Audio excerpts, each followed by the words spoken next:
ಎಲ್ರಿಗೂ ನಮಸ್ಕಾರ. ಇದು ಸುದ್ದಿ ಮತ್ತು ವಿಶ್ಲೇಷಣೆ. ನಾನು ಶಶಿಧರ್ ಭಟ್. ಇವತ್ತು ಮಧ್ಯಾಹ್ನ ಕೇಂದ್ರ ಸರ್ಕಾರ ಒಂದು ಅತಿ ಮಹತ್ವದ ತೀರ್ಮಾನವನ್ನ ತೆಗೆದುಕೊಂಡಿದೆ. ಒಂದು ದೃಷ್ಟಿಯಲ್ಲಿ ಇದು ಐತಿಹಾಸಿಕ ತೀರ್ಮಾನ ಕೂಡ. ಅದರ ಜೊತೆಗೆ ರಾಜಕೀಯ ಮತ್ತು ಸಾಮಾಜಿಕವಾಗಿ ಈ ತೀರ್ಮಾನ ಬೀರುವ ಪರಿಣಾಮ, ಹೀಗೆ ಹಲವು ಆಯಾಮಗಳು ಈ ತೀರ್ಮಾನಕ್ಕಿದೆ. ಅದು ಕೇಂದ್ರ ಸರ್ಕಾರ ತೆಗೆದುಕೊಂಡಂತಹ ಜಾತಿ ಗಣತಿ. ಎಸ್, ಜಾತಿ ಗಣತಿ ನಡೆಯುವ ತೀರ್ಮಾನವನ್ನ ಇವತ್ತು ತೆಗೆದುಕೊಳ್ಳಲಾಗಿದೆ. ಏನು ಮುಂಬರುವ ಜನಗಣತಿ ನಡೆಯುತ್ತೆ, ಅವಾಗ ಜಾತಿ ಗಣತಿಯನ್ನು ಮಾಡಲಾಗುವುದು ಅಂತ. ಸೊ ಇದುವರೆಗೆ ಜಾತಿ ಗಣತಿ ಅನ್ನುವುದೇನಿದೆ ಅದೊಂದು ರಾಜಕೀಯ ಅಸ್ತ್ರವಾಗಿ ಬಳಕೆಯಾಗತ್ತಾ ಅನ್ನುವ ಅನುಮಾನಗಳಿತ್ತು. ಅದರ ಜೊತೆ ಕಮಿಟ್ಮೆಂಟು ಇತ್ತು. ಕರ್ನಾಟಕದಲ್ಲಿ ಮಾಡಿದ ಸಮೀಕ್ಷೆ, ಸಿದ್ದರಾಮಯ್ಯನವ್ರಿಗೆ ಒಂದು ಬದ್ಧತೆ ಇತ್ತು ಹಿಂದುಳಿದ ವರ್ಗದ ಪರವಾಗಿ. ಅಲ್ಲಿ ಅದರ ಶೈಕ್ಷಣಿಕ ಮತ್ತು ಸಾಮಾಜಿಕ ಅಧ್ಯಯನ ಆಗಿ ಅದನ್ನು ಪರಿಗಣಿಸಲಾಗಿತ್ತು. ಹಾಗೆ ತೆಲಂಗಾಣದಲ್ಲಿ ಕೂಡ ನಡೆದಿತ್ತು. ಅದರಂತೆ ಬಿಹಾರದಲ್ಲಿ ಜಾತಿ ಗಣತಿ ಆಗಿತ್ತು. ಹೀಗಾಗಿ ಇತ್ತೀಚಿನ ವರ್ಷಗಳಲ್ಲಿ ಜಾತಿ ಗಣತಿ ಒಂದು ಬಹಳ ಪ್ರಮುಖವಾದ ವಿಚಾರವಾಗಿತ್ತು. ರಾಹುಲ್ ಗಾಂಧಿಯವರು ಈ ಜಾತಿ ಗಣತಿಯ ವಿಚಾರದಲ್ಲಿ ಅತಿ ಹೆಚ್ಚು ಒತ್ತಾಯ ಮಾಡುತ್ತಿದ್ದ ನಾಯಕರು. ಅವರು ಕಳೆದ ಚುನಾವಣಾ ಸಂದರ್ಭದಲ್ಲಿ ನಂತರ ಕೂಡ ಈ ದೇಶದಲ್ಲಿ ಜಾತಿ ಗಣತಿ ನಡಿಲೇಬೇಕು ನಡಿಲೇಬೇಕು ನಡಿಲೇಬೇಕು ಅಂತ ಹೇಳ್ತಿದ್ದವರು ರಾಹುಲ್ ಗಾಂಧಿ. ಅದರಂತೆ ಇಂಡಿಯಾ ಒಕ್ಕೂಟದ ಹಲವು ಪಕ್ಷಗಳು ಜಾತಿ ಗಣತಿ ನಡೆಸುವ ಒಂದು ಒತ್ತಾಯವನ್ನು ಮಾಡಿದ್ರು. ಆದ್ರೆ ಬಿಜೆಪಿ ಇದಕ್ಕೆ ಪಾಸಿಟಿವ್ ಆದ ರಿಸ್ಪಾನ್ಸ್ ಇದುವರೆಗೆ ಕೊಟ್ಟಿರಲೇ ಇಲ್ಲ. ಆದರೆ ಭಾರತೀಯ ಸಾಮಾಜಿಕ ಮತ್ತು ರಾಜಕೀಯ ಪರಿಸ್ಥಿತಿಯಲ್ಲಿ ಜಾತಿ ಗಣತಿ ಒಂದು ಬಲವಾದ ಅಸ್ತ್ರವಾಗಬಹುದು ಅನ್ನುವ ಒಂದು ವಿಶ್ಲೇಷಣೆ ಕೂಡ ನಡೀತಾ ಇತ್ತು. ಸೊ ಈ ಜಾತಿ ಗಣತಿಯ ವಿಚಾರ ಕಾಂಗ್ರೆಸ್ ಪಕ್ಷಕ್ಕೆ ಲಾಭ ಆಗಿದ್ದು ನಿಜ, ಕರ್ನಾಟಕದಲ್ಲಿ, ತೆಲಂಗಾಣದಲ್ಲಿ. ಸೊ ಇದನ್ನ ಪರಿಗಣಿಸಿ ಈ ತೀರ್ಮಾನವನ್ನು ತೆಗೆದುಕೊಡ್ತಾ ಕೇಂದ್ರ ಸರ್ಕಾರ ಅಂತ. ಸೊ ಈ ಜಾತಿ ಗಣತಿ ತೀರ್ಮಾನವನ್ನ ತೆಗೆದುಕೊಳ್ಳುವ ಮೂಲಕ ಬಿಜೆಪಿ ತನ್ನ ಓವರ್ ಆಲ್ ವ್ಯೂ ಏನಿದೆ ಅದರ ಸ್ವಲ್ಪ ಪಕ್ಕಕ್ಕೆ ಸರದಂತೆ ಕಾಣುತ್ತೆ. ಅದು ರಾಜಕೀಯ ಲಾಭಕ್ಕಾಗಿ. ಹೇಗೆ ರಾಜಕೀಯ ಲಾಭ? ಒಂದು, ಜಾತಿ ಗಣತಿಯ ಕಾರಣದಿಂದಾಗಿದೆ ಹಿಂದುಳಿದ ವರ್ಗ ಮತ್ತು ತಳವರ್ಗಗಳು ಕಾಂಗ್ರೆಸ್ ಪಕ್ಷವನ್ನ ಬೆಂಬಲಿಸ್ತಾ ಇದ್ವು. ಯಾಕಂದ್ರೆ ಈ ದೇಶದಲ್ಲಿ ಯಾವ್ಯಾವ ಜಾತಿಯ ಜನಸಂಖ್ಯೆ ಎಷ್ಟಿದೆಯೋ ಅದರ ಆಧಾರದ ಮೇಲೆ ಅವರಿಗೆ ಮೀಸಲಾತಿ ಸಿಗಬೇಕು ಮತ್ತು ಅಭಿವೃದ್ಧಿಯಲ್ಲಿ ಪಾಲು ಸಿಗಬೇಕು ಅನ್ನೋದು ಸರಳವಾದ ತಾತ್ವಿಕತೆಯಾಗಿತ್ತು. ಬಿಜೆಪಿ ವಿರೋಧಿಸ್ತಾ ಬಂದಿತ್ತು. ಸಂಘ ಪರಿವಾರ ಕೂಡ ಮೂಲಭೂತವಾಗಿ ಮೀಸಲಾತಿ ಇಂಥ ವಿಚಾರಗಳ ಬಗ್ಗೆ ಸಂಘ ಪರಿವಾರಕ್ಕಂತ ನಂಬಿಕೆ ಇಲ್ಲ. ಅವರು ಮೀಸಲಾತಿಯನ್ನು ವಿರೋಧಿಸ್ತಿದ್ರು. ಈಗ ವಿರೋಧಿಸುವಂತಹ ವಾತಾವರಣ ಇಲ್ಲ. ಯಾವರಾದ್ರೂ ಮೀಸಲಾತಿಯನ್ನು ಈ ದೇಶದಲ್ಲಿ ವಿರೋಧಿಸಿದ್ರೆ 3 ದಿವಸ ಕಷ್ಟಬಿಟ್ಟಿಗೆ ಹೋಗ್ತಾರೆ. ಬಿಜೆಪಿ ಅಂತ ಸ್ಥಿತಿಯಲ್ಲಿ ಇರೋದ್ರಿಂದ ಬಿಜೆಪಿ ಅದನ್ನು ವಿರೋಧಿಸಕ್ಕಾಗಲ್ಲ. ಹಾಗಿದ್ರೆ ಈ ತೀರ್ಮಾನವನ್ನ ತೆಗೆದುಕೊಳ್ಳುವುದಕ್ಕೆ ಕಾರಣ ಏನು ಅನ್ನೋದನ್ನು ನಾವು ನೋಡ್ಬೋದು. ಸೊ ಇದ್ರ ಬಗ್ಗೆ ಕೇಂದ್ರ ರೈಲ್ವೆ ಸಚಿವ ಅಶ್ವಿನಿ ವೈಷ್ಣವ್ ಅವರು ಹೇಳಿರುವ ಕೆಲವು ಮಾತುಗಳು ಇದೆ. The caste census to be included in population survey. So ಇದನ್ನ ಅಶ್ವಿನಿ ವೈಷ್ಣವ್ ಹೇಳಿದ್ದು ಅಂದ್ರೆ ಜನಗಣತಿಯ ಅಲ್ಲಿ ಮಾಡುವಾಗ ಅದನ್ನ ಕಾಸ್ಟ್ ಸೆನ್ಸಸ್ ಅನ್ನು ಕೂಡ ಅದಕ್ಕೆ ಇನ್ವಾಲ್ವ್ ಮಾಡಲಾಗುವುದು ಅಂತ. Decisions in cabinet committee on political affairs. ಇವತ್ತೇನು ಸಭೆ ಸೇರಿತ್ತು, cabinet committee on political affairs. So ರಾಜಕೀಯ ವ್ಯವಹಾರಗಳ ಸಂಪುಟ ಸಮಿತಿ ಅಂತ ಅದನ್ನ ಅನ್ಬೋದು. ಸೊ ಈ ಸಮಿತಿ ಸಭೆ ನಡೆದಾಗ ಈ ಬಗ್ಗೆ ತೀರ್ಮಾನ ಕೈಗೊಳ್ಳಲಾಯಿತು. ತಕ್ಷಣ ಪತ್ರಿಕಾಗೋಷ್ಠಿ ಮಾಡಿದಂತ ಅಶ್ವಿನಿ ವೈಷ್ಣವ್ ಹೇಳಿದ್ದು, Congress always opposed caste census ಅಂತ. ಅಂದ್ರೆ ಇದನ್ನ ರಾಜಕೀಯ ಲಾಭವನ್ನ ತೆಗೆದುಕೊಳ್ಳುವ ಕಾರಣಕ್ಕಾಗಿ ಅವರು ಕಾಂಗ್ರೆಸ್ ಆಲ್ವೇಸ್ ಅಪೋಸ್ಡ್. ಒಂದು ಕಾಂಗ್ರೆಸ್ ಅಪೋಸ್ ಮಾಡಿದ್ರೆ ಎಲ್ಲಿ ಮಾಡ್ತು, ಯಾವಾಗ ಮಾಡ್ತು ಅಪೋಸ್ ಅಂತ ಹೇಳ್ಬೇಕು. ಅದ್ರ ಜೊತೆಗೆ ರಾಹುಲ್ ಗಾಂಧಿ ಅವರು ಕಾಸ್ಟ್ ಸೆನ್ಸಸ್ ನಡಿಲೇಬೇಕು ಅಂತ ಒತ್ತಾಯಿಸಿದೇನಿದೆ ಅದನ್ನ ನೀವು ಯೂಟ್ಯೂಬ್ನಲ್ಲಿ ಅಲ್ಲಿ ಹೋಗಿ ನೋಡಿದ್ರೆ ಅವ್ರ ಭಾಷಣದ ಎಲ್ಲ ಸಿಗುತ್ತೆ. ಆದ್ರೂ ಕೂಡ ಮುಖದ ಮೇಲೆ ಹೊಡೆದ ಹಾಗೆ ಅವರು ಸುಳ್ಳು ಹೇಳ್ತಿದ್ದಾರೆ. ಅದಕ್ಕೊಂದು ನನ್ನ ಸ್ನೇಹಿತರೊಬ್ಬರು ಇವತ್ತು ಮಾತಾಡಿದ ಒಂದು ಕಥೆ ಹೇಳ್ತಾ ಇದ್ರು. ನಾನು ಹೇಳಿದ ಇದನ್ನ ಬಳಸ್ಕೊತೀನಿ ಅಂತ, ಸತ್ಯ ಸುಳ್ಳಿಗೆ ಸಂಬಂಧಪಟ್ಟಾಗ. ಇದು ಬಿಜೆಪಿಗೆ ಚೆನ್ನಾಗಿ ಇದಾಗುತ್ತೆ. ಈಗ ಅವರು ಈ ಸುಳ್ಳುಗಳಿಗೆ ಸಂಬಂಧಪಟ್ಟಾಗ ಅದು ನಾನು ಹೇಳ್ಬೋದು. ನನ್ನ ಸ್ನೇಹಿತರು ದೂರವಾಣಿ ಹೇಳಿದ್ರು, ಸತ್ಯ ಮತ್ತು ಸುಳ್ಳು ಎರಡೂ ಕೂಡ ಜೊತೆಯಾಗಿ ಇದ್ವಂತೆ, ಓಡಾಡ್ತಾ ಇದ್ವು, ಒಳ್ಳೆ ಫ್ರೆಂಡ್ಸ್ ಅದು. ಹೀಗೆ ಹೋಗ್ತಿದ್ದಾಗ ಒಂದು ಕಡೆ ಕೆರೆ ಕಾಣ್ತು, ನೀರು. ಆಗ ಸತ್ಯ ಹೇಳ್ತಂತೆ, ಕೆರೆ ಕಾಣ್ತು, ನಾವು ಸ್ವಚ್ಛವಾಗಿರ್ಬೇಕು ಅಂತ. ಸ್ವಚ್ಛತೆಯ ಪರವಾಗಿರೋದು ಸತ್ಯ ಅಲ್ವಾ. ಅದು ತನ್ನ ಬಟ್ಟೆಯನ್ನೆಲ್ಲ ಬಿಚ್ಚಿಬಿಟ್ಟು ಹೋಗಿ ಸ್ನಾನ ಮಾಡೋದಕ್ಕೆ ಕೆರೆನೋ ನದಿಲೋ ಇಳಿತಂತೆ. ಸುಳ್ಳು ತಕ್ಷಣ ಸತ್ಯದ ಬಟ್ಟೆಯನ್ನ ಧರಿಸಿ ಓಡೋಗ್ಬಿಡ್ತಂತೆ. ಆದ್ರಿಂದ ಇವತ್ತು ಕೂಡ ಸುಳ್ಳು ಸತ್ಯದ ಬಟ್ಟೆಯನ್ನ ಧರಿಸಿಕೊಂಡು ಎಲ್ಲೆಡೆ ಸುತ್ತಾಡ್ತಾ ಇರುತ್ತೆ. ಸತ್ಯ ಯಾವುದೋ ನದಿ ನೀರಿನಲ್ಲಿ ಮುಳುಗಿ ಸ್ನಾನ ಮಾಡ್ತಾ ಇದೆ. ಈ ಕತೆ ನನಗೆ ಬಹಳ ಇಂಪ್ರೆಸ್ ಆಯ್ತು ನಮ್ಮ ಸ್ನೇಹಿತರ ಫೋನ್ನಲ್ಲಿ ಹೇಳಿದಾಗ ಅಲ್ವಾ. ಸೊ ಬಿಜೆಪಿ ಹೀಗಾಗಿ ಸತ್ಯದ ಬಟ್ಟೆಯನ್ನ ತೊಟ್ಟು ಓಡಾಡ್ತಿದೆ. Anyway, coming to the point. So ಅವರು ಹೇಳಿದ ಪ್ರೆಸ್ ಕಾನ್ಫರೆನ್ಸ್ ಅಲ್ಲಿ ಇನ್ನೂ ಕೆಲವು ಅಂಶಗಳನ್ನ ಅವರು ಹೇಳಿದ್ರು. The caste census will be part of the next national census exercises, Union Minister Ashwini Vaishnaw on Wednesday announced, saying a decision to this effect was taken at the Cabinet Committee on Political Affairs. So ನಾನು ಹೇಳಿದಾಗೆ ರಾಜಕೀಯ ವ್ಯವಹಾರಗಳ ಸಂಪುಟ ಸಮಿತಿ ಸಭೆ ಸೇರಿತ್ತು, ಅದರಲ್ಲಿ ತೀರ್ಮಾನ ತೆಗೆದುಕೊಳ್ಳಾಯಿತು. Cabinet committee on political affairs has decided to include caste enumeration in forthcoming census exercise. ಈ ಮುಂಬರೋ ಸದ್ಯದಲ್ಲಿ ಏನು ಇದು ಬರುತ್ತೆ ಅವಾಗ ಅದಕ್ಕೆ ಸೇರಿಸಲಾಗುವುದು ಅಂತ. While announcing the big cabinet decision, Vaishnaw trained guns on the Congress. ಅಂದ್ರೆ ಅವರಿಗಿರುವ ಭಯ, ಇದರ ಲಾಭ ಕಾಂಗ್ರೆಸ್ಗೆ ಸಿಕ್ಬಿಡುತ್ತೆ. ಅದಕ್ಕೆ ಈಗಾಗಲೇ ಕಾಂಗ್ರೆಸ್ ಮೇಲೆ ದಾಳಿ ಮಾಡಬೇಕು. ಒಂದು, ಬಿಜೆಪಿ ಇಂತಹ ತೀರ್ಮಾನವನ್ನ ತೆಗೆದುಕೊಂಡಿರುವುದು ಒತ್ತಡದ ಕಾರಣದಿಂದ. ಸೊ ಜಾತಿ ಗಣತಿ ಅನ್ನುವುದು ಕಾಂಗ್ರೆಸ್ಗೆ ಮತ್ತು ಇತರ ಪ್ರತಿಪಕ್ಷಗಳಿಗೆ ಒಂದು ಪ್ರಬಲವಾದ ಅಸ್ತ್ರ ಆಗಿದೆ. ಆ ಅಸ್ತ್ರಕ್ಕೆ ಶಕ್ತಿ ಇಲ್ಲದಂತೆ ಮಾಡುವುದು ಹೇಗೆ ಅಂತಂದ್ರೆ, ನಾವೇ ಜಾತಿ ಗಣತಿ ಮಾಡ್ತೀವಿ, ನ್ಯಾಷನಲ್ ಲೆವೆಲ್ ಅಂತ ಅನೌನ್ಸ್ ಮಾಡ್ಬಿಡೋದು. ಆವಾಗ ಇಶ್ಯೂ ಏನಿದೆ, ಇಶ್ಯೂ ಡೈವರ್ಟ್ ಆಗುತ್ತೆ ಮತ್ತು ಇದಕ್ಕೆ ಸಿಗಬೇಕಾದಂತ ರಾಜಕೀಯ ಲಾಭ ಏನಿದೆ, ಆ ರಾಜಕೀಯ ಲಾಭ ಕಾಂಗ್ರೆಸ್ ಮತ್ತು ಪ್ರತಿಪಕ್ಷಗಳಿಗೆ ಸಿಗಲ್ಲ. ಆದ್ರಿಂದ ಮೊದಲ ಈ ತೀರ್ಮಾನ ತೆಗೆದುಕೊಂಡ ಮೊದಲ ಪತ್ರಿಕಾಗೋಷ್ಠಿಯಲ್ಲಿದೆ ಅಶ್ವಿನಿ ವೈಷ್ಣವ್ ಅವರು ಕಾಂಗ್ರೆಸ್ ಅನ್ನೇ ಅವರು ತಮ್ಮ ದಾಳಿಯ ಕೇಂದ್ರವನ್ನಾಗಿ ಮಾಡ್ಕೋತಾರೆ. He says always Congress party is opposing the caste census. ಇದನ್ನು ಒಪ್ಪಬಹುದಾ?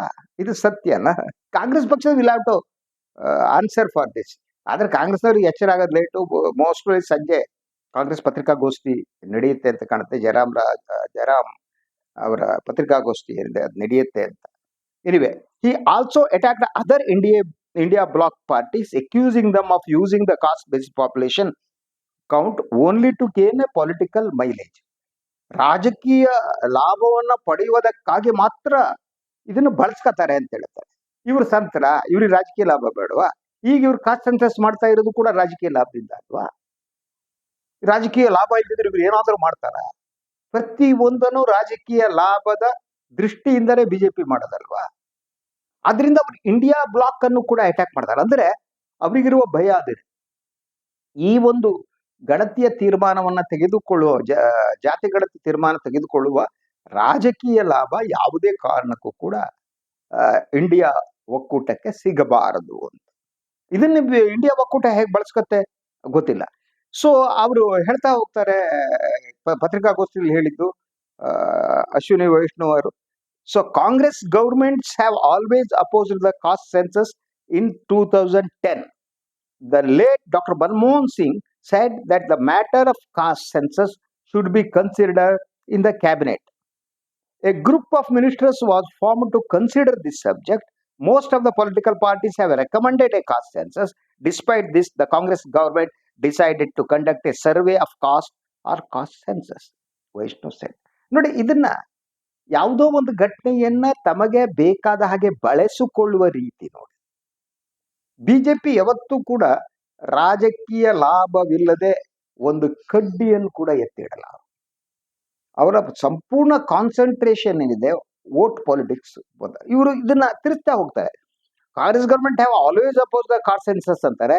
ಇನ್ 2010 the Dr. Manmohan Singh said that the matter of caste census should be considered in the cabinet. ಹೌದು, ಸಂಪುಟ ಸಭೆ ಅದನ್ನ ಏನ್ ತಪ್ಪಿದೆ ಅದರಲ್ಲಿ? What is wrong with that? So ನೀವು ಸಂಪುಟ ಸಭೆ ಇದನ್ನ ಕನ್ಸಿಡರ್ ಮಾಡಬೇಕು ಅನ್ನುವುದು ಈ ವಿಷಯದ ಬಗ್ಗೆ ವಿರೋಧದ ಲಕ್ಷಣ ಅಂತ how you are coming to conclusion? ಉತ್ತರಿಸ್ಬೇಕಲ್ವಾ? ಇದು ಕಾಂಗ್ರೆಸ್ ಕೇಳಬೇಕಾದ ಪ್ರಶ್ನೆ. ಸೊ ಹಾಗೇನೆ ಅವರು ಟಾರ್ಗೆಟ್ ಹಾಗೆ ಮಾಡ್ತಾ ಹೋಗ್ತಾರೆ. It is well understood that the Congress and its INDI alliance partners have used the caste census only as a political tool. ಇದು ರಾಂಗ್. ಕಾಸ್ಟ್ ಸೆನ್ಸಸ್ ಅನ್ನ ಕೇವಲ ಪೊಲಿಟಿಕಲ್ ಟೂಲ್ ಆಗಿ ಬಳಸಿಲ್ಲ, ಅದರ ಜೊತೆಗೆ ಸೋಷಿಯಲ್ ಟೂಲ್ ಆಗಿಯೂ ಬಳಸಲಾಗಿದೆ ಅಲ್ವಾ? ಸೊ OBC ಇತರ ಹಿಂದುಳಿದ ವರ್ಗಗಳಿಗೆ ದೊರೆತಂತಹ ಮೀಸಲಾತಿ ಏನಿದೆ ಅದು ಆ ಸಮಾಜವನ್ನ ಮೇಲೆತ್ತುವುದಕ್ಕಾಗಿ. Nobody can question it. So ಆ ಮೀಸಲಾತಿ ಏನಿದೆ ಅದನ್ನ ತಂದವರು ಯಾರು? ಮಂಡಲ್ ಆಯೋಗದ ವರದಿ ಬಂದಂತ ಸಂದರ್ಭದಲ್ಲಿ ಕಮಂಡಲ ಹಿಡಿದುಕೊಂಡು ಅದ್ರಲ್ಲಿ ತೀರ್ಥ ಹಾಕೊಂಡು ಕುಡ್ಸಕ್ ಹೊರಟೋದವ್ರು ಯಾರು? Ashwini Vaishnaw will have to answer. Some people should question it. So Mandal commission ಆಯೋಗವನ್ನ ಸಂಪೂರ್ಣವಾಗಿ ವಿರೋಧಿಸಿ ಅದರ ವಿರುದ್ಧ ಕಮಂಡಲವನ್ನ ಹಿಡಿದುಕೊಂಡಂತ ಬಂದಂತ ಜನ ಈಗ ಅವರು ಮಾತನಾಡುವ ದಾಟಿಯನ್ನ ನೋಡಿ. ಇದನ್ನ ಸೊ ಪೊಲಿಟಿಕಲ್ ಟೂಲ್ ಆಗಿಲ್ಲ ಅಂತ ಹೇಳಲ್ಲ ನಾನು, ಆಗುತ್ತೆ. ನೀವು ಯಾರ ಪರವಾಗಿ ಕೆಲಸ ಮಾಡ್ತೀರೋ ಅವರು ನಿಮ್ಮನ್ನ ಮೆಚ್ಚಿಕೊಳ್ತಾರೆ ಅಲ್ವಾ? ಈ ಕಾಸ್ಟ್ ಸೆನ್ಸಸ್ ಏನಿದೆ ಅದರ ಮೂಲಕ ಸಮಾಜದಲ್ಲಿ ತುಳಿತಕ್ಕೊಳಗಾದ ದುರ್ಬಲ ವರ್ಗದವರಿಗೆ ಸೊ ಪ್ರಾತಿನಿಧ್ಯ, ರಾಜಕೀಯ ಮತ್ತು ಸಾಮಾಜಿಕ ಪ್ರಾತಿನಿಧ್ಯ, ಶೈಕ್ಷಣಿಕ ಪ್ರಾತಿನಿಧ್ಯ ದೊರಕಿದ್ರೆ ಅವರು ಯಾರಿದನ್ನು ದೊರಕಿಸಿ ಕೊಟ್ಟರೋ ಅವರ ಪರವಾಗಿ ನಿಂತರೆ ಅದು ಪೊಲಿಟಿಕಲ್ ಟೂಲ್ ಆಗುತ್ತೆ. So social upliftment will become as a political tool. ನೀವು ಸೋಷಿಯಲ್ ಅಪ್ಲಿಫ್ಟ್ಮೆಂಟ್ಗೆ ಕೆಲಸ ಮಾಡಿದರೆ, ತುಳಿತಕ್ಕ ಒಳಗಾದವ್ರನ್ನ ಎತ್ತುವ ಕೆಲಸ ಮಾಡಿದರೆ ಅದು ನಿಮ್ಗೆ ರಾಜಕೀಯ ಲಾಭ ಅಂತ ತಂದು ಕೊಡ್ಬೋದು. ನೀವು ರಾಜಕೀಯ ಲಾಭಕ್ಕಾಗಿ ಮಾಡಿದಿರಿ ಅಂತ ನೀವು ಹೇಗೆ ಹೇಳ್ತೀರಿ? ಅದಕ್ಕೊಂದು ಸಾಮಾಜಿಕ ಆಯಾಮ ಇದೆಯಲ್ಲ, ಅದಕ್ಕೆ you will have to answer. ಅದನ್ನ ನೀವು ಹೇಗೆ ಮರೆಯೋಕ್ ಸಾಧ್ಯ? But they are doing like that. So ಹಾಗೇನೆ ಅವ್ರು ಹೇಳ್ತಾ ಹೋಗ್ತಾರೆ, as a political tool some states have conducted a survey to enumerate caste. While some states have done this well, some other conduct such surveys only from a political angle in a non-transparent way. ಇಲ್ಲೂ ಒಂದು politics ಇದೆ. ಕೆಲವು ರಾಜ್ಯಗಳು ಇದನ್ನ ತುಂಬಾ ಚೆನ್ನಾಗಿ ಮಾಡಿವೆ, ಕೆಲವರು ಮಾಡಿಲ್ಲ. ಚೆನ್ನಾಗಿ ಮಾಡಿದೆ ಅಂತ ಹೇಳೋದು ಯಾರಿಗಾಗಿ? Because of Bihar.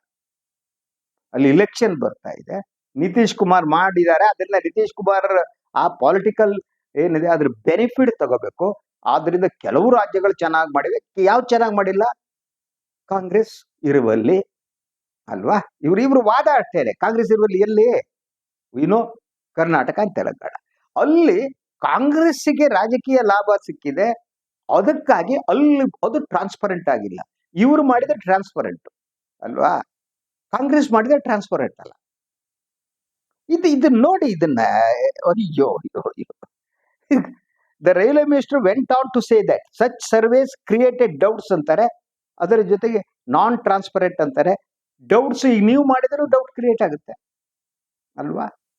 Mostly BJP ಸಂಘ ಪರಿವಾರ ಮಾಡುವ ಜಾತಿ ಗಣತಿಯಲ್ಲಿ ಮೇಲ್ಜಾತಿಯವರೇನಿರ್ತಾರೆ ಅದು ಅತಿ ಹೆಚ್ಚಿರ್ತಾರೆ. ಅವರ ಜನಸಂಖ್ಯೆ ಮೇಲಿದ್ಬಿಟ್ಟು ಯಾರು ರಾಜಕೀಯವಾಗಿ ಕಾಂಗ್ರೆಸ್ಸಿಗೆ ಹೋಗ್ತಾರೋ ಅವ್ರ ಜನಸಂಖ್ಯೆ ಕಡಿಮೆ ಮಾಡಿದ್ರೆ ನೀವು ಅದನ್ನ ಮಾಡಲ್ಲ ಅಂತ ಹೆಂಗೆ ನಂಬಕ್ ಸಾಧ್ಯ? You are also using it as a political tool. So ನೀವು ಮಾತ್ರ ಮಹಾನ್ ಅಪ್ಪಟ ಪ್ರಾಮಾಣಿಕರು ಸಂತರು ಕಾಂಗ್ರೆಸ್ನವರಲ್ಲ ಅಂದ್ರೆ ಐ ಡೋಂಟ್ ಬಿಲೀವ್. ನೀವು ಅವರು ಒಂದು ಪಾಲಿಟಿಕ್ಸ್ ನಿಮ್ದು. ನೀವು ರಾಜಕೀಯ ಲಾಭ ಇಲ್ಲದೆ ಏನಾದ್ರು ಮಾಡ್ತೀರಾ? ನೀವು ಏನನ್ನೂ ಮಾಡಲ್ಲ. ನೀವು ರಾಜಕೀಯ ಲಾಭ ಇಲ್ಲದೆ ಶಾಂತಿ, ಯುದ್ಧ ಎಲ್ಲವೂ ಕೂಡ ರಾಜಕೀಯ ಲಾಭ ಇಟ್ಕೊಂಡೇ ಮಾಡೋರು ನೀವು. ಸೊ ಇವು ಕ್ರಿಯೇಟ್ ಡೌಟ್ಸ್ ಅಂತಾರೆ. ಡೌಟ್ ಯಾವಾಗಲೂ ಕ್ರಿಯೇಟ್ ಆಗ್ಬೋದು in society, and added that to ensure that the social fabric is not disturbed by politics. ನೋಡಿ, ನಮ್ಮ ಮನಸ್ಸೊಳಗಿರುವ ಸತ್ಯ ಇದೆಯಲ್ಲ, ಅದನ್ನ ಮುಚ್ಚಿಟ್ಕೊಳಕ್ಕಾಗಲ್ಲ ಅಲ್ವಾ? ಇವ್ರು ಹೇಳ್ತಾರೆ that the social fabric is not disturbed by politics. ಏನಂದ್ರೆ ಅರ್ಥ? ಸೋಷಿಯಲ್ ಫ್ಯಾಬ್ರಿಕ್ಸ್ ಅಂದ್ರೆ ಈಗ ನಾವು ಏನ್ ಅನ್ಕೊತಿದ್ದೀವಿ, ಯಾವ್ಯಾವ ಜಾತಿಯ ಜನಸಂಖ್ಯೆ ಎಷ್ಟಿದೆ ಅಂತ ಈಗ ನಂಬಿದ್ದೇವೆ ಅಷ್ಟೇ ಇರ್ಬೇಕು, ಅದು ಸೋಷಿಯಲ್ ಫ್ಯಾಬ್ರಿಕ್ ಬಿಜೆಪಿಯವರಿಗೆ. ಅದು ಹಂಗೆ ಇರ್ಬೇಕು. ಅಂದ್ರೆ ಮೇಲ್ಜಾತಿಯವರ ಜನಸಂಖ್ಯೆ ಹೆಚ್ಚಿದೆ ಅನ್ನೋದು ಇರಬೇಕು, ಕೆಳಜಾತಿಯವರು ಕೆಳಜಾತಿಯವರಾಗೆ ಇರಬೇಕು ಅಂತ. That is the Indian social fabric. That is a tragedy. That is what he says. Caste enumeration should be included in the census instead of survey. Survey ಮಾಡಬಾರ್ದು, ಅದು ಜನಗಣತಿಯಲ್ಲೇ ಮಾಡ್ತೀವಿ ಅಂತ. ಯಾಕಂದ್ರೆ ಜನಗಣತಿಯಲ್ಲಿ ಮಾಡಿದಾಗ ಅದರ ಸಂಪೂರ್ಣವಾಗಿ ಕೇಂದ್ರ ಸರ್ಕಾರದ ನಿಯಂತ್ರಣದಲ್ಲಿರುತ್ತೆ ಅನ್ನೋದು. It has been long standing demand of the Congress, India bloc and some of the regional parties that the center announced a caste census. Recently, Congress ruled Karnataka went ahead with the caste survey of its own. ಈ ವರದಿ ಹೇಳ್ತಾ ನಾನು ನಿಮಗೆ ಹೇಳಿದ್ದೀನಿ. However, it faced an objection from the Vokkaliga and Lingayat. ಕರ್ನಾಟಕದ ಕಥೆ ಏನ್ ಹೇಳ್ತಾರೆ, ಒಕ್ಕಲಿಗ ಲಿಂಗಾಯತರು ವಿರೋಧ ಮಾಡಿದ್ರು ಅಂತ. ಈಗ ಇವ್ರು ಮಾಡುವ ಸೋಷಿಯಲ್ ಫ್ಯಾಬ್ರಿಕ್ ಹಂಗೆ ಇರಬೇಕು ಅಂದ್ರೆ, ಕೇಂದ್ರ ಸರ್ಕಾರ ಏನು ಸರ್ವೆ ಮಾಡುತ್ತೆ, ಜನಗಣತಿಯ ಜೊತೆಗೆ ಜಾತಿ ಗಣತಿ ಮಾಡುತ್ತೆ, ಅದರಲ್ಲಿ ಒಕ್ಕಲಿಗರು ಲಿಂಗಾಯತರದ್ದೇ ಜಾಸ್ತಿ ಇರಬೇಕು. ಮುಸ್ಲಿಂ ಜನಸಂಖ್ಯೆ ಜಾಸ್ತಿ ಇರಬಾರ್ದು, ದಲಿತರ ಜಾಸ್ತಿ ಇರ್ಬೋದು. ಇದು ಯಾವ ಸಿಬಿ ಅವ್ರ ಹೇಳಿಕೆಯಲ್ಲಿದೆ. ನನಗೇನು, ನಾನೇನು ಹೊಸದಾಗಿ ಸೇರ್ತಾ ಇಲ್ಲ. ಅಶ್ವಿನಿ ವೈಷ್ಣವ್ ಏನ್ ಹೇಳಿದ್ದಾರೆ ಅನ್ನೋದನ್ನ ನಾನು ಇಲ್ಲಿ ಹೇಳ್ತಾ ಇದ್ದೀನಿ, ವಿವರಿಸ್ತಾ ಇದ್ದೀನಿ. ಓಕೆ, ಅದಾದ್ಮೇಲೆ ಇನ್ನೂ ಕೆಲವು ಡಿಸಿಷನ್ ನ ಕ್ಯಾಬಿನೆಟ್ ಕಮಿಟಿ ಇವತ್ತು ತೆಗೆದುಕೊಂಡಿದೆ. ಅದರಲ್ಲಿ ಕೆಲವು ಮಹತ್ವದ ಡಿಸಿಷನ್ ಕೂಡ ಇವೆ. So the government approved the development of green field high speed corridor. ಅದು 166.80 ಕಿಲೋಮೀಟರ್ NH ಇದ್ರದ್ದು. ಅದ್ರ ಜೊತೆ ರೆಮ್ಯುನರೇಟಿವ್ ಪ್ರೈಸ್ ಫಾರ್ ಇದು, ಅದಕ್ಕೂ ಒಪ್ಪಿಗೆ. ಶುಗರ್ ಕ್ಯಾನ್ಗೆ ಫಾರ್ ಶುಗರ್ ಸೀಸನ್, ಸಕ್ಕರೆ ಇದಕ್ಕೇನಿದೆ, ಕಬ್ಬಿನ ಬೆಲೆ ಸಂಬಂಧಪಟ್ಟಂತೆ ತೀರ್ಮಾನ ತೆಗೆದುಕೊಂಡಿದೆ. ಇದಕ್ಕೂ ಕೂಡ ಸ್ವಲ್ಪ ಮಹತ್ವದ್ದು ಅನುಮಾನ ಬೇಕಾಗಿಲ್ಲ. ಸೊ ರಿಕವರಿ ರೇಟ್ ಆಫ್ 10.25% ಏನಿದೆ. So the providing A premium of rupees 3,467 per quintal. ಅಂದ್ರೆ ಯಾವುದ್ರಲ್ಲಿ ಇಳುವರಿ 10.25 ಯಾವ ಕಬ್ಬಿನಲ್ಲಿ ಇಳುವರಿ ಎಲ್ಲಿಗೆ ಬರುತ್ತೋ ಅದಕ್ಕೆ ಬೆಲೆಯನ್ನ ನಿಗದಿಪಡಿಸಲಾಗಿದೆ. ಪರ್ ಕ್ವಿಂಟಲ್ಗೆ ಪ್ರೀಮಿಯಂ ಆಫ್ 3.46 ಏನಿದೆ ಅದನ್ನ ನಿಗದಿಪಡಿಸಲಾಗಿದೆ. ಇನ್ ರಿಕವರಿ ಆಫ್ 10.2% ಏನಿದೆ ಇಳುವರಿ ಇರುತ್ತೆ, ಅದಕ್ಕೆ reduction in FRP by 3.46 every ಇದು ಈ ತೀರ್ಮಾನವನ್ನು ಕೂಡ ತೆಗೆದುಕೊಂಡಿದೆ. ಸೊ ಆದ್ರಿಂದ ಇದು ಬಹಳ ಮಹತ್ವದ ಒಂದೆರಡು ತೀರ್ಮಾನಗಳು. ಇದರಲ್ಲಿ ಪ್ರಶ್ನೆಗಳು ಉಳ್ಕೊಂಡಿವೆ. ಸೊ ಜಾತಿ ಗಣತಿಗಾಗಿ ಒತ್ತಾಯಿಸ್ತಿದ್ದಂತ ಇಂಡಿಯಾ ಒಕ್ಕೂಟ ಏನಿದೆ, ಇದಕ್ಕೆ ಜಯ ಆಯ್ತಾ, ರಾಜಕೀಯ ಲಾಭ ಇದಕ್ಕೆ ದೊರಕತ್ತಾ ಅನ್ನೋದು. ಸೊ ಇದರಿಂದ ಆಗುವ ರಾಜಕೀಯ ಮತ್ತು ಸಾಮಾಜಿಕ ಪರಿಣಾಮಗಳೇನು, ಈ ಬಗ್ಗೆ ಕೂಡ ನಾನು ವಿಶ್ಲೇಷಣೆ ಮಾಡಿದ್ದೀನಿ. ಸೊ ಇದಾದ ಮೇಲೆ ಈಗ ಈ ರಾಜ್ಯಗಳು ಮಾಡಿರುವಂತಹ ಈ ಅಧ್ಯಯನ ವರದಿ ಏನಾಗುತ್ತೆ ಅನ್ನೋ ಕುತೂಹಲ ಕೂಡ ನನಗಿದೆ. ಕರ್ನಾಟಕದಲ್ಲಿ ಮಾಡಿದ್ದು, ಅದರಂತೆ ತೆಲಂಗಾಣದಲ್ಲಿ ಮಾಡಿದ್ದು. ಸೊ ಕೇಂದ್ರ ಸರ್ಕಾರ ಮಾಡಿದ್ರೆ ಈ ವರದಿ ಗತಿ ಏನಾಗುತ್ತೆ? So that will have to look into it. I don't know. So Karnataka ಈಗಾಗಲೇ ಅದನ್ನ ಸಂಪುಟದ ಮುಂದೆ ಇದೇ ಕ್ಯಾಬಿನೆಟ್ ಅದ್ರ ಬಗ್ಗೆ ಚರ್ಚೆ ಮಾಡ್ತಾ ಇದೆ. ಈ ಕೇಂದ್ರವೇ ಮಾಡಕ್ ಸ್ಟಾರ್ಟ್ ಮಾಡಿದ್ಮೇಲೆ ಇದನ್ನ ಇಂಪ್ಲಿಮೆಂಟ್ ಮಾಡಬಹುದಾ ಬೇಡವಾ? ಅವಾಗ ಕೇಂದ್ರ ಸರ್ಕಾರ ವ್ಯತಿರಿಕ್ತವಾದ ಒಂದು ವರದಿಯನ್ನ ಕೊಟ್ಟರೆ, ಜಾತಿ ಗಣತಿ ಬಂದ್ರೆ, ಅವಾಗ ವಾಟ್ ವಿಲ್ ಹ್ಯಾಪನ್? ಒಂದು ಕರ್ನಾಟಕದಲ್ಲಿ ಮಾಡಿದ್ದು ಅದು ಜಾತಿ ಗಣತಿ ಅಂತ ಪರಿಗಣಿತವಾಗುವುದಿಲ್ಲ, ಯಾಕಂದ್ರೆ ಅದು ಸಾಮಾಜಿಕ ಅಧ್ಯಯನ ವರದಿಯಾಗಿದೆ. ಸೊ ಯಾವಾಗ ಜನಗಣತಿ ಮಾಡ್ತಾರೆ ಆವಾಗಲೇ ಜಾತಿ ಗಣತಿ ಮಾಡಿ ಆ ಅಂಕಿಅಂಶಗಳು ಬಂದ್ರೆ I think it holds good ಅಂತ. ಸೊ ಅವಾಗ ಇದ್ರದ್ ಕತೆ ಏನಾಗುತ್ತು ಅನ್ನೋದನ್ನ ನೋಡ್ಬೇಕು, ರಾಜ್ಯ ಸರ್ಕಾರ ಏನ್ ಮಾಡುತ್ತೋ ಏನೋ. ಇದು ಇವತ್ತಿನ ಸುದ್ದಿ ಮತ್ತು ವಿಶ್ಲೇಷಣೆ. ನನ್ನ ವಾಹಿನಿ ಲೈಕ್ ಮಾಡಿ, ಸಬ್ಸ್ಕ್ರೈಬ್ ಮಾಡಿ, ಬೆಲ್ ಐಕಾನ್ ಪ್ರೆಸ್ ಮಾಡೋದಕ್ಕೆ ಮರೆಯಬೇಡಿ. ಹಾಗೆ ಸಾಧ್ಯ ಆದರೆ ಸಹಾಯ ಮಾಡಿ. ಸ್ವತಂತ್ರ ಪತ್ರಿಕೋದ್ಯಮಕ್ಕೆ ತಮ್ಮ ಬೆಂಬಲ ಸದಾ ಇರಲಿ. ತಮ್ಮ ಬೆಂಬಲವೇ ನನಗೆ ಶ್ರೀರಕ್ಷೆ. ಎಲ್ಲರಿಗೂ ನಮಸ್ಕಾರ.